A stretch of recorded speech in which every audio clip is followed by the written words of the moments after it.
Itong taong to, ang sabi niya, lilipat lang daw siya ng church. Ito yung perspective ko as a person who used to resist religious organizations. My personal journey in seeking God compelled me to share my thoughts on this issue.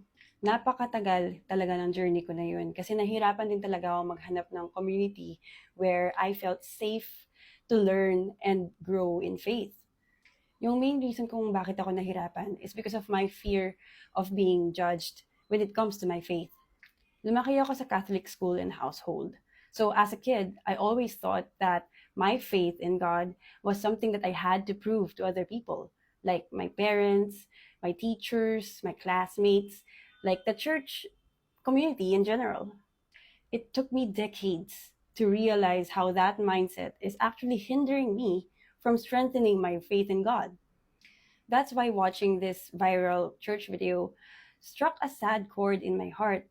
Kasi naalala ko yung mga days na hindi ko pa kilala si God and how lost I felt and how helpless I felt that I didn't know who I could turn to express my feelings or thoughts about my faith without being judged or persecuted or excommunicated.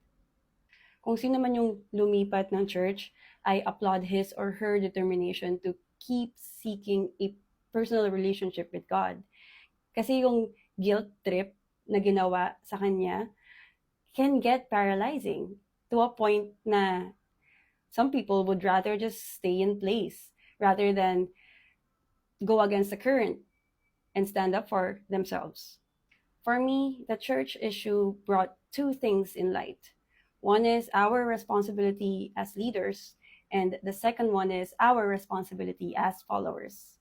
For the leaders representing God, the world is a place that could get very dark, and people look up to leaders for light and guidance, lalo na kapag di na nila alam kung saan pupunta o kung sino lalapitan. I could only imagine how hard and pressuring it is to be put on a pedestal like that. I get it. You're human and you're not perfect. Pero to be honest, hindi mo kailangan maging perfect eh. Pero ang kailangan mo talaga gawin ay pag-isipan ng mabuti yung salita at gawa mo. Kasi marami kang inaalalayan.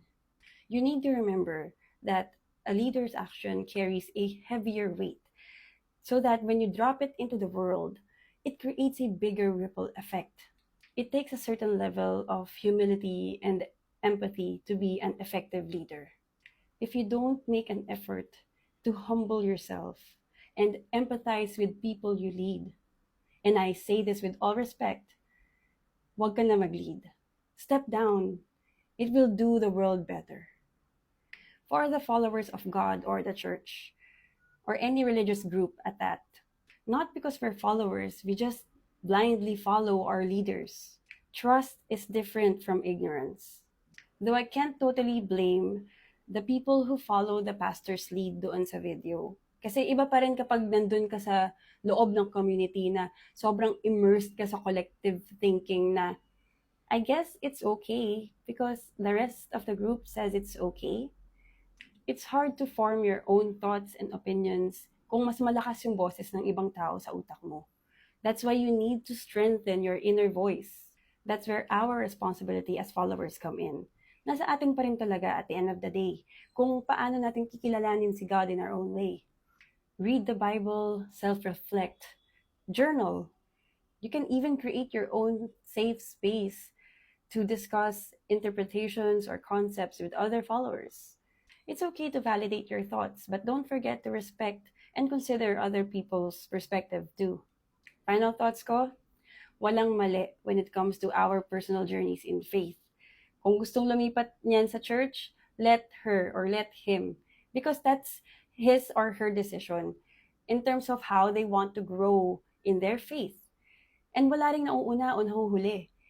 Kasi depende pa rin yan sa mga dinadanas natin sa buhay kasi iba-iba yan eh. Avoid judging others' journey and just focus on your own. Kasi lahat naman tayo dito hindi perpekto. So those are my thoughts on the viral church video. For your perspective.